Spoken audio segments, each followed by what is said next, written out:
کہ جو بندہ یہ وظیفہ پڑھے گا اللہ کا عرش ہل جاتا ہے.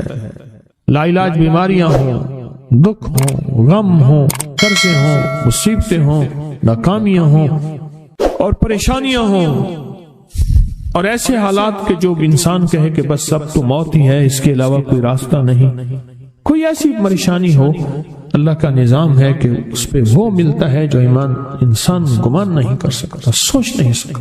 یہ فیصل آباد کے ساتھ ماموں کانجن میں ایک درویش ہوتے تھے، صوفی عبداللہ صاحب رحمۃ اللہ علیہ، بڑے اللہ والے تھے، درویش تھے، اللہ سے مانگتے تھے، اللہ دے دیتا تھا.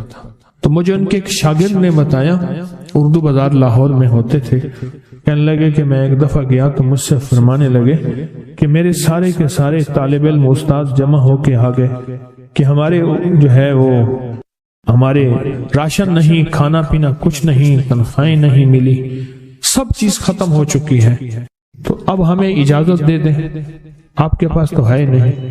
اچھا فرمایا مجھے چند دن دے دو، جتنا اور دن صبر کر لیا، چند دن مجھے دے دو.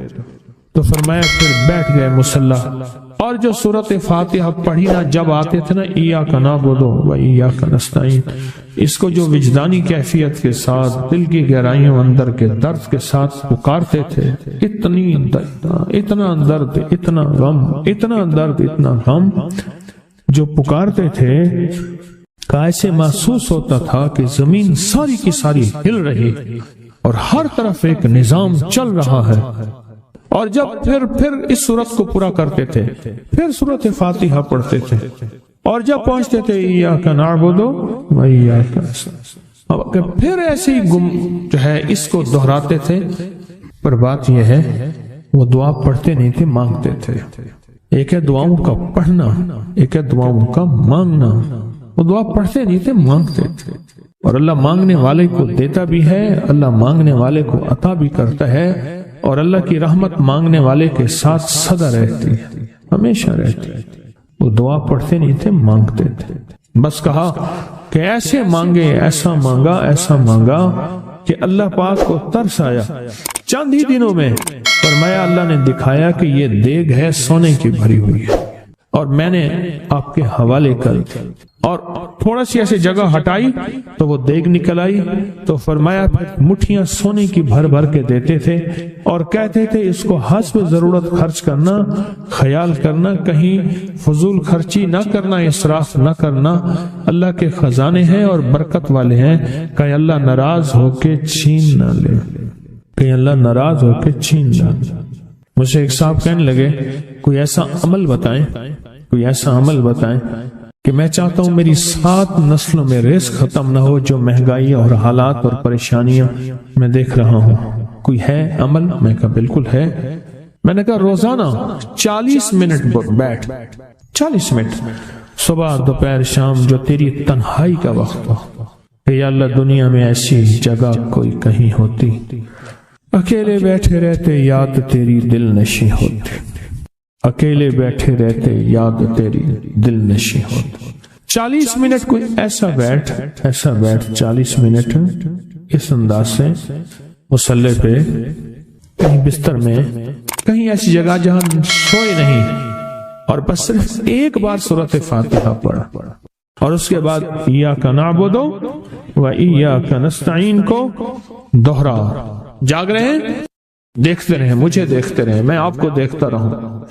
آپ اللہ کے اور اس کے حبیب کے مہمان ہیں، آپ کو دیکھنا بھی ثواب ہے، آپ کو دیکھنا بھی ثواب. تو میں نے اسے عرض کیا کہ بس اس کو وجدان سے پڑھو، ایسے پڑھ کے رونگٹے کھڑے ہو جائیں، آنسو بہنے لگ جائیں، دل کے اندر کا درد اور دل کا اندر کا غم اور اللہ کے سامنے حاضری، استحضار، اور یہ کیفیتیں تیری ہوں کہ بس اس کے علاوہ کوئی مجھے یاد نہ رہے. اس درد سے پڑھو 40 منٹ. 40 کے عدد کے ساتھ کائنات کے رازوں کا بڑا تعلق ہے. 40 کا جو عدد ہوتا ہے، بس 40 کے عدد کے ساتھ پڑھ، اور بہت توجہ سے پڑھ، اور بہت دھیان سے پڑھ، روز پڑھ. مجھ سے کہنے لگا کتنے دن پڑھوں؟ تو میں نے اس سے کہا مجھ سے یہ دن نہ پوچھ، تیرا دل خود بولے گا کہ فیصلے ہو گئے ہیں، بس ختم. دل خود بولے گا یہ بتائیں کہ پیٹ بھرتے ہوئے کوئی گھنٹی بجتی ہے یا دل خود بولتا ہے کہ پیٹ بھر گیا؟ پیاس میں بھی کوئی کہتا تو نہیں ہے کہ آپ کی پیاس بجھ گئی ہے، وہ دل خود بولتا ہے کہ بس اب پانی کی ضرورت نہیں ہے۔ نیند سے دل بھر جائے تو بس دل لے بس اب سو لیا، وہ اٹھیں۔ اسی طرح دل خود بولے، دل خود بولے، کیا بولے؟ دل خود بولے، اور دل اندر بولے، دل اندر بولے کہ اللہ پاک جل شانہ نے نسلوں کے لیے رزق کی عزت، دولت، برکت کے فیصلے کر دی، بس دل بولے۔ کتنے دیر کر، اب یہ تیری اپنے مانگنے میں ہے، اب یہ تیری اپنے مانگنے میں ہے، مانگنے میں کمی ہے تو دل نہیں بولے گا، اگر مانگے گا تو پتہ نہیں دنوں میں یا ہفتوں میں، جتنے دنوں میں فیصلہ ہو جائے۔ اور میں نے اس سے کہا کہ یہ میرے پردادا کے پردادا کا عمل ہے، ان کا یہ عمل ہے، میرے پردادا کے پردادا کا عمل ہے، جو ہماری خاندانی یادداشتوں میں یہ لکھا ہوا اور فرمایا اگر یہ کوئی بندہ کر لے، اللہ نسلوں کا رزق اللہ سے منوا لے۔ اور میں نے اس سے کہا خیال کرنا، رزق روحانی ساتھ منوانا، رزق روحانی ساتھ منوانا، رزق روحانی ساتھ منوانا، ورنہ دولت، مال، چیزیں مل جائے گی جس کے بارے میں کہا جاتا ہے کہ بعض بندے ایسے ہوتے ہیں اللہ پاک ان سے لقمے نہیں چھینتا، سجدے چھین لیتا ہے، اللہ ان سے لقمے نہیں چھینتا۔ کیوں؟ رزق جسمانی دوسرے لفظوں میں مل رہا ہے اور رزق روحانی اللہ چھین لیتا ہے۔ یہ جو آج آپ بیٹھے ہیں تسبیح خانے میں اور میں بیٹھا ہوں، یہ ہم روحانی دسترخوان پہ بیٹھے ہیں، یہ بہت بڑا دسترخوان لگا ہوا ہے، دسترخوان ہے۔ سنا ہے در یار پہ بڑی دھوم ہے، سنا ہے در یار پہ بڑی دھوم ہے، وہاں عاشقوں کا ہجوم ہے۔ یہ روحانی دسترخوان ہے، میں بھی خود محتاج ہوں، یہ روحانی دسترخوان ہے۔ تو میں نے اس سے عرض کیا کہ ایک دسترخوان نہیں مانگنا، دونوں مانگنا، رزق روحانی بھی، رزق جسمانی تو اس کو بھی ملتا ہے جس کو کلمہ نصیب نہیں ہوا، رزق جسمانی تو اس کو ہی ملتا ہے جس کو کملی والی کی غلامی نصیب نہیں ہوئی، رزق جسمانی تو اس کو ہی ملتا ہے جس کے ماتھے پہ شقاوت لکھی ہے، رزق جسمانی تو اس کو ملتا ہے جو اللہ کا نافرمان ہے، رزق جسمانی تو اس کو ملتا ہے جو اللہ کے وجود کا انکار کرتا ہے، رزق جسمانی تو اس کو ہی ملتا ہے جو آخرت اور قبر کا انکار کرتا ہے، رزق جسمانی تو اس کو ملتا ہے جو جنات اور برزخ کا انکار کرتا ہے، رزق جسمانی تو اس کو ملتا ہے جو خود کملی والی کی نبوت کا انکار کرتا ہے، وہ تو بے بہا لوگ ہیں، ان کو ملتا ہے۔ پر تجھے بھی صرف رزق جسمانی ملا اور اللہ سے یہ منوا لیا، نہ یہ نہ منوانا، اللہ سے کہنا ہے اللہ رزق روحانی بھی دے اور رزق جسمانی بھی دے، دو رزق کٹھے عطا فرما، کون سا رزق؟ اور رزق جسمانی بھی دے۔ کہیں ایسا نہ ہو کہ میری نسلوں میں صرف مال، دولت اور چیزیں ہوں اور تیرا نام اور تیرے حبیب کا نام نہ ہو، تیرا نام اور تیرے کملی والے کا نام نہ ہو، تیرا نام اور تیرے دوستوں کا نام نہ ہو، تیرا نام اور تیری آل و اصحاب کا نام نہ ہو۔ کہیں ایسا نہ ہو میں محروم ہو جاؤں، مجھے آل اور محمد اور آل محمد اور اصحاب محمد کی نسبتیں یہ بھی ساتھ عطا کیے رکھ۔ میں نے اس سے کہا کہ دو چیزیں مانگنا۔ اچھا قدرت کا نظام ہے تو دیوانے بھی ہوتے ہیں، یقین والے ہوتے ہیں، آپ جیسے آپ مخلص بیٹھے ہیں، اور پوری دنیا میں ہمارے ساتھ اس وقت مخلص بیٹھے ہیں جو ہماری آج کی محفل میں شریک ہیں، ہوتے ہیں دیوانے۔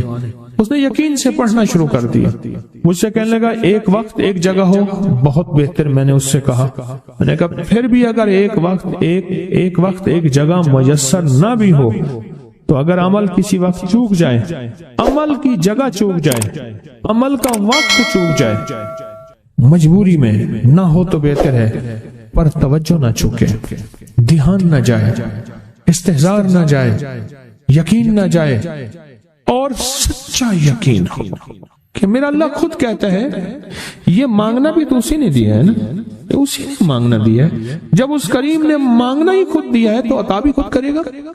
نہیں خوف نارے جہیم کا کہ کرم ہے مجھ پہ کریم کا، وہ خود عطا کرے گا مجھے، اس نے مانگنا دیا دے گا۔ یقین ہو ایسا ایسا ایسا ایسا اتنا زبردست یقین ہو، اتنا یقین ہو اللہ کے ملنے پہ اور اللہ کے مانگنے پہ، اتنا یقین ہو کہ گمان اور خیال سے بالا تر یقین ہو، بہت زیادہ یقین۔ یاد رکھیے گا میری بات، میری طرف دیکھتے رہیں، یاد رکھیے گا جس کو ملا ہے یقین کی طاقت میں ملا ہے، اور جس سے چھنا ہے بے یقینی نے اس سے سب کچھ چھین لیا، بے یقینی نے اس سے سب کچھ چھین لیا۔ جس کو ملا ہے یقین کی طاقت سے ملا ہے، یقین ہو کہ میں کر رہا ہوں اور اللہ مجھے دے دے گا۔ کہا کہ کیسا یقین ہو؟ کہا جیسے بکری کے تھن دودھ سے بھرے ہوئے اور میں کہوں کہ میرے ہاتھ سے دباؤں گا اور دودھ نکلے گا، اس سے زیادہ یقین۔ اور کہا کس سے زیادہ یقین؟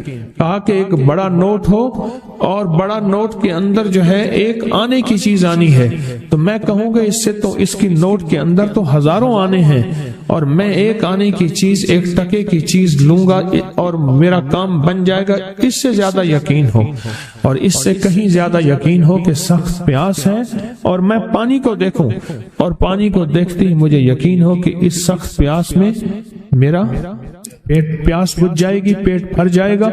اس سے کہیں زیادہ یقین ہو۔